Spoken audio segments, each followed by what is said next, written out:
Hey guys, and welcome back to the Windsor Time podcast. So again, today we are lucky enough to have a guest. Dana, welcome on, man. Happy to have you. We're on part one of the Watch Club one. If you guys haven't watched that yet, definitely go and check that out. But yeah, I think we just get right into it. We've got a lot of fun stuff going on here. That may have gone a little overboard with what Dana, they're bringing. you brought some serious... We tell everybody, bring a couple of watches, and then Dana was like, I'm going to bring not all of them, but a lot of them. It's like define a couple of watches. I heard dozen, so that's just what I went with. Great. Hey, but you guys, thanks for having me on. Yeah, It's always fun to talk about the collection. This is out of Vault 1 of 20 that he has. So, just a couple, just messing with you.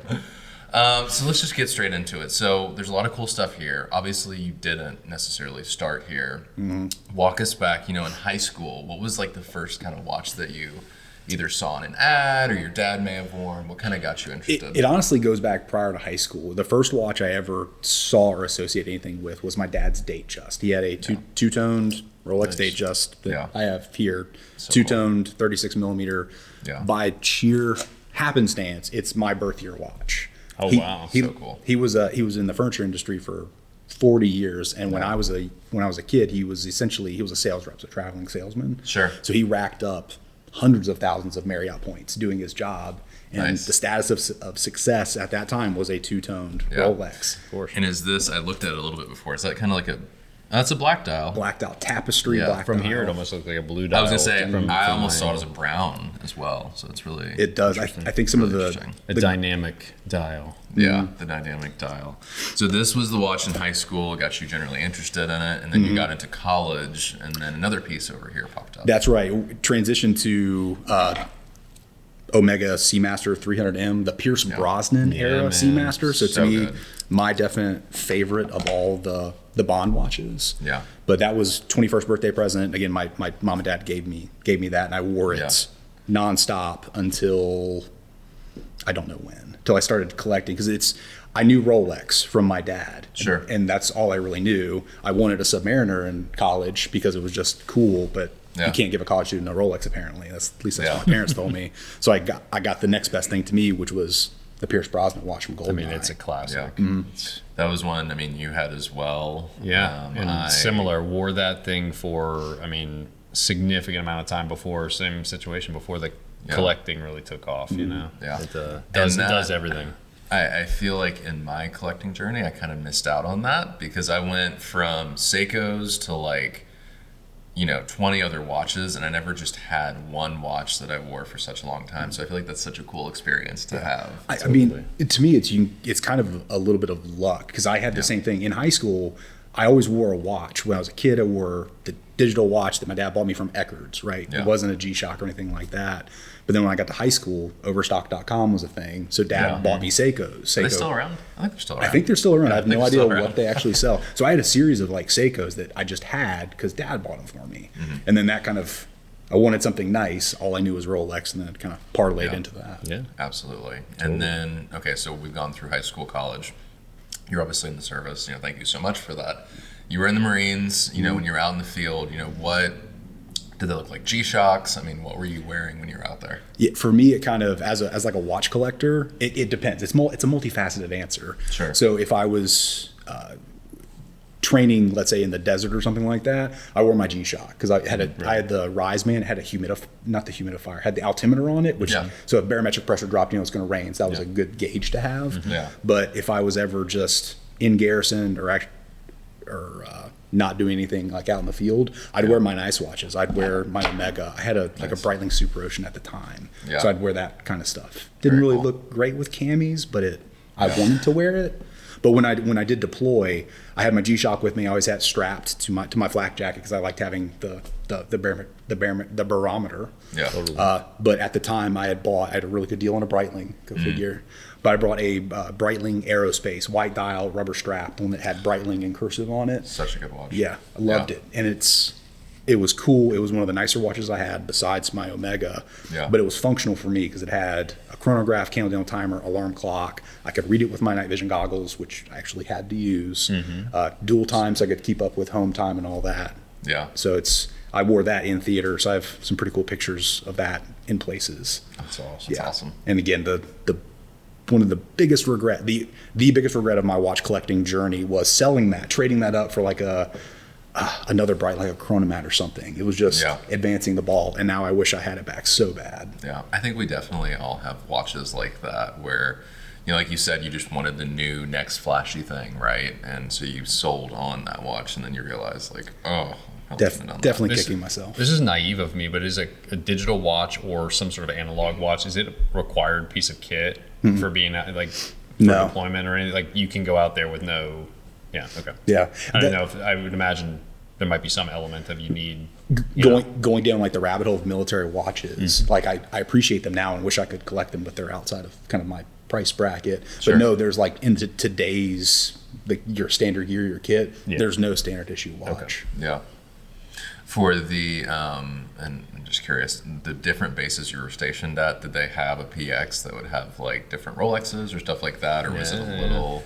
Yes, but no to the Rolex. At Marine Corps Navy installations, the nicest watch they had was Tag. Okay. So I did. There was one. It was like one Christmas, everything was on sale, and they had like a scratch off coupon. So I bought a Monaco for like 40 off or something like that. Oh wow. Yeah. So it was like it was very nice. That's awesome. Yeah. Very cool. I heard the place when I was in Afghanistan, the place we were at, we're at an outpost, so we didn't have a PX to get to. But I heard up at Leatherneck, the big base. I heard at the German PX they had Rolex there, but I never made it to the nice part of the country. That's okay. Cool. We have a lot of really interesting stuff here.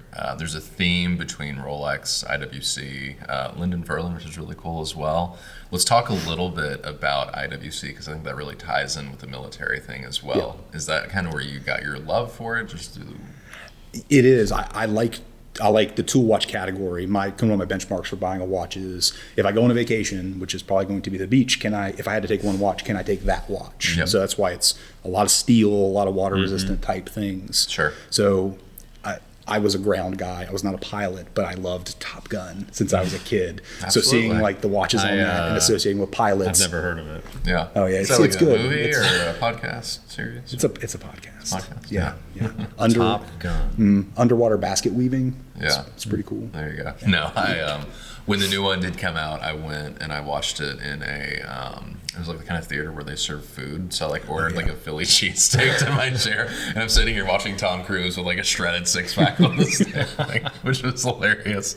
But the point being, the IWC product placement in that movie was so good. Oh, so and strong. Obviously, you have a watch over here that fits into that. So tell us a little bit about that. Yeah, this one is it the Mark 18? It's the one that's actually from Top Gun that was placed in the movie. Yeah. So luckily my local AD had one, and I was able to pick it up. It's pretty cool. Yeah. I just like the colors of the Top Guns, the ceramic and the titanium. I think it's just a striking color combination. The red date wheel's super cool. And the red date wheel really sets it apart. The movie branding on the dial is interesting, but not really why I bought it. It's just cool. Yeah, and I think he wore the pilot chrono as well. Chrono maybe. Well, there were multiple. Yeah, there was a bunch of many different characters and many different references, and there was even the stopwatch in there. I mean, I think he wore the Porsche design too. Didn't he? He did. Tom Cruise. He wore that one. That was in the original movie as well. That was my dad and I's thing. When I was growing up, we would watch Top Gun together. It was like the first movie I ever saw or remember seeing. So we were watching it together on the big screen. And as soon as that IWC stopwatch comes in, he's like nudging me, like, "Dad, did you see that?" And I was like, "Yeah, Dad, I saw it." Yeah, it's so cool. Very cool. Yeah. But I've got like a kind of a Top Gun theme. I only have two at the moment, but I have the other, the big dog, the perpetual calendar. That is Top the big Gun. one. So one of the originals, but it's pretty epic. It's 48 millimeters, so it is like wearing a hockey puck. Yeah. But I love it. Just every complication on there. It really does. Yeah. I honestly, of all the watches, I probably wear this one the most behind probably the 5712. That was going to be my next question was what is on the wrist the most of those two? Those two, and now that I was able to pick up the Daytona, those three definitely dominate the collection, but it's just the juxtaposition between the two. I mean, very different watches. You don't get much. But that per calendar, I mean, it's one of the easiest perpetual calendars to set out there. I mean, it's not like you're pushing all these different, buttons and using a pusher. Do you keep that on a winder? I do. Okay. Yeah, it's nice. Either on a winder or I just wind it by hand. But the whole pusher thing, not having all those little dimples on the sides, to me, it looks better. Absolutely. Looks better, and I mean, frankly, for most watches, it creates a little bit more of a sports element because you can still do almost anything in that. You have less points of access for water and grime and all that. So it's an awesome watch. Absolutely. So you touched on a little bit, but Daytona, you have one? Yeah, was lucky enough to be able to get one. I had a work promotion, took a new job, so I kind of wanted to commemorate that myself with one of the ultimate kind of fuck you watches. Yeah, I believe that out later. Yeah. So our first F-bomb. Yeah. So hey, there we go. First something. And that's I've liked that since before it was hype. My dad when my dad gave me his Datejust, he gave it to me on my wedding day. He had gotten a two-tone Daytona, so I, for that second half of my life, saw Daytona. So it resonated with me. I was never really a gold person, so steel, black dial. So I've yearned for that for a long time, and now everyone wants one. But it's been in the crosshairs for me for a while. Yeah, and then another special watch, obviously your son's birth year watch. Touch on that one a little bit. Yes, yeah, that's another one. Rolex is pretty good for me for commemorating things. But Everett, my son, was born in March of 2020. So one being that I have a two-tone Rolex as my birth year watch, again by pure accident, I wanted to get Everett, kind of pay it forward, a two-tone Rolex as his birth year watch, and he'll get it when he graduates college or gets married. So cool. Assuming he's not an asshole or gonna. I was gonna say, is he gonna definitely not high school graduation? No, I knew a guy in college that had a two-toned Rolex, and he was kind of a dick. So I think it's more of a college graduation present, and low likelihood of pawning it for beer. Yeah, but no, it's cool. We got a really cool engraving of his initials on the back, and there's a quintessential picture of my dad holding me in the hospital. He's got the gown on, and you see me, and you see his watch there. So I got the same picture with me holding Everett with his watch. So it's just that's what it's all having about. those framed side by side is really, really cool. So that's definitely awesome. It gets a decent amount of wrist time, but it's just that is emotionally connection. I love having that just sitting in my watch box. Yeah. And continuing off of case packs, not your son's name. You have another case pack here. I think that'll be fun to talk about. Yeah, I've always been a fan of the Explorer 2. I don't really know why. I just was very attracted to it. And again, when I was trying to get to a Rolex in the collection, Submariner was what I wanted because it was just ubiquitous. That's what a Rolex to me was at the time. And in Explorer 2, again, back then was significantly less expensive on the secondary market. So that also kind of probably helped me gravitate towards it. Yeah. But anyway, I picked up the latest iteration or reference, and I'm a kind of a movie buff, and I love obscure quotes and things like that. So I'm a big fan of Starship Troopers. It's a top 3 film all the time. I think it is. It's definitely underrated. Yeah. I would say. There was definitely a night where we all got together and watched it at our buddy Chris's house during COVID. But one of they all get, the main characters get tattooed together with Death from Above, and the Starship Troopers, the book, was actually based on the Marine Corps Navy relationship with the fleet and the infantry. So I felt very connected to that. So I got Death from Above engraved on the back and the logo they had. That's awesome. My brother-in-law Matt, who's really my best friend, he also got the white dial version of that, and we got them engraved together and kind of took possession of them together. So it was pretty awesome. It's one of the coolest engravings I think we've seen, at least here locally. It's just super. We'll have some B-roll of it, I'm sure, but it's super intricate engraving and just straight out of the film, literally. So it's super cool. And Starship Troopers is a film, not just a movie. No, of course not. Wasn't there multiple ones? Oh yeah. The other ones I remember we talked some about animated ones. Yeah. Really? Oh yeah. It starts to go down, They go downhill. They were just go downhill. Checks the first one is, it's a classic. Yeah, there you go. Awesome. So there's one more watch here, at least, that we want to talk about. You were on a trip. You met a guy. You bought a watch. Tell us about it. Yes, it's actually. I watched the episode y'all put up yesterday, sometime in the past, relative to when this goes, where Bryant went to Iceland. So Sarah and I did an Iceland trip 3-4 years ago, and just spent 10 days there on the ground, had a blast. At that time in my life, I couldn't really afford to commemorate that trip with a watch purchase, but there's a local watch dealer there, JS Watches in Reykjavik. So we went and talked to the guy and just wanted to buy a watch but couldn't. fast forward to now, Bryant and his wife did their 10-year anniversary trip there. So Sarah and I flew out for like a 4-day weekend to do it by ourselves, but also overlap with them so we could hang out a little bit.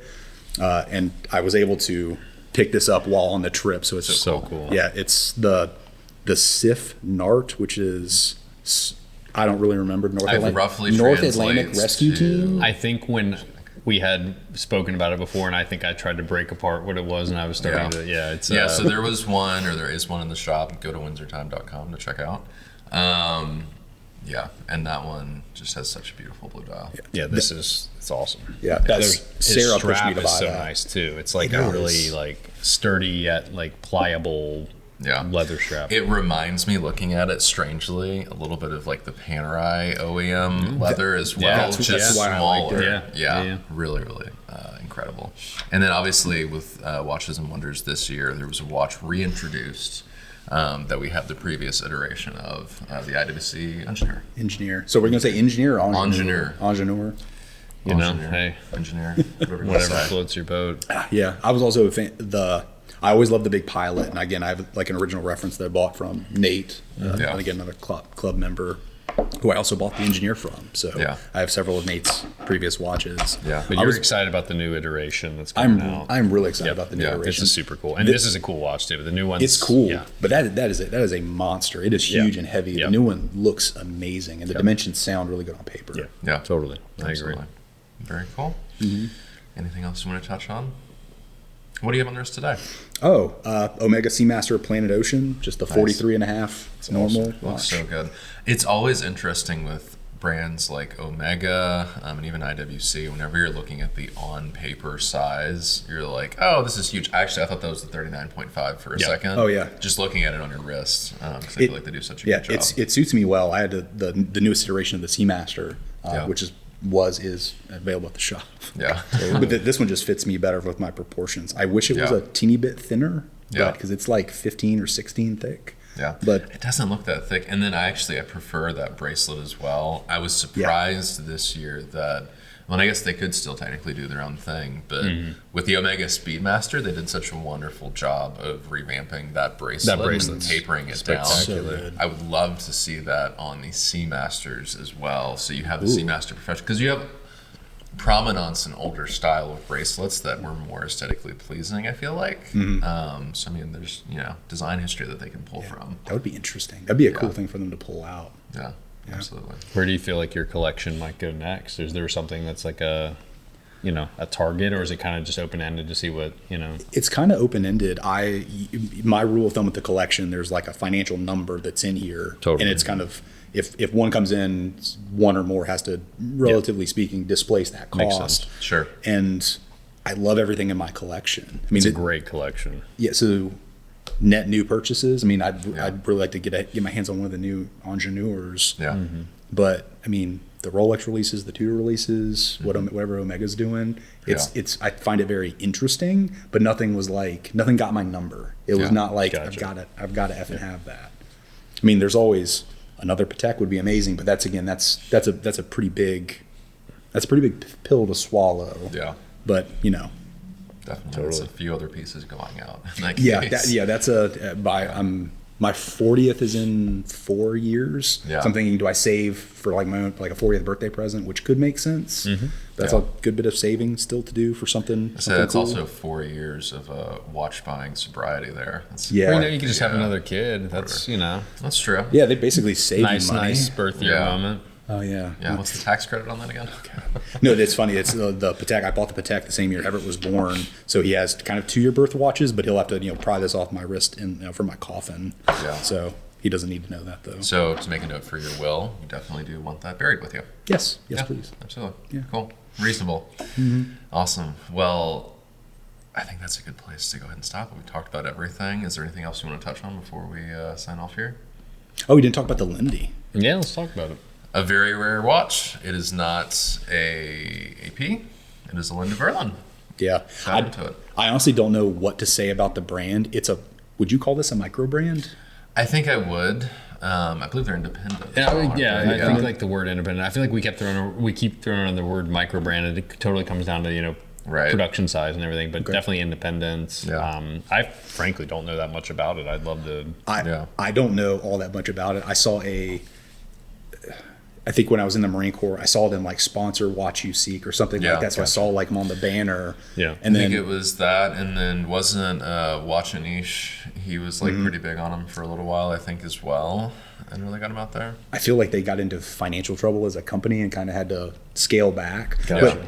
But I've had that for a few years now, and they had this released, the 3-timer came out, so it got featured in all the watch blogs, and I just saw it in the gray dial, and being a GMT and like a diver. The dial's great. Yeah, and a lot of texture on the dial. I just immediately thought, well, that's really cool. So I kind of ordered one. They are. I will say, people give them a lot of hate because it feels like an homage. They mix in Hublot, AP, and other brands into their design, but I don't take that as pretty unique in its own I don't take way. it as a bad It's thing. unique, and it also, as someone, I have a 7-inch wrist, I feel like it really wears a little bit better than a lot of the offshores and kind of rubber-clad offerings from AP and Hublot as well. That's true. So it's got a lot of good going for it. But something like this, for each of the colors, they did a limited production or limited run, so it's 33 per dial color. And I ordered apparently the first one, so I got one of 33, which is pretty cool. Super cool. That's very cool. Doesn't make it any more collectible or anything. I just like having it in the collection. Doesn't get a lot of wrist time, but it's just I like seeing it in my watch box. Yeah, very cool. Awesome. Well, thank you again for coming on. Ben, do you have any closing words for us? Just it's great to hear your story. We get to see each other a good bit, but it rarely actually get to go this deep about everything. So yeah, man. Appreciate you coming on. No, thanks for having me, guys. Awesome. Well, thank you guys as always for watching. Be sure to like and subscribe, and we'll see you next time.